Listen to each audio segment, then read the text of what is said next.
கீதா, தோசை 8 சுட்டு என் பையனுக்கு போட்டேன்டி. அவன் தின்னது 6 தான் சொல்றான்டி. தீபா, அப்படியே சொல்றான்.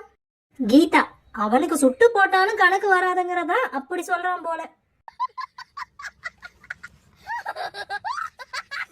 ஒருவர், சார் நீங்க கொடுத்த கடனை வசூலிக்க இப்படி மாசம் மாசம் என் வீட்டுக்கு வந்துட்டு சும்மா திரும்பி போறது மனசுக்கு ரொம்ப கஷ்டமா இருக்குங்க. ஒருவர், இனிமே நீங்க வீணா அலைய வேண்டாம். மாசம் மாசம் நான் உங்க வீட்டுக்கு வந்து அடுத்த மாசம் தரேன்னு சொல்லிட்டு வந்துடுறேன். அதான் மரியாதை. கோகுல், 50 பவுன் நகை போட்டு பொண்ணை கட்டி கொடுத்தீங்களாமே, மாப்பிள்ளை என்ன பண்ணிட்டு இருக்காரு? சுரேஷ், நகைகளை ஒவ்வொன்னா வித்துட்டு இருக்காரு. ஜக்கு, இந்த கார் லிட்டருக்கு 10 கிலோமீட்டருக்கு மேல போகவே மாட்டேங்குது.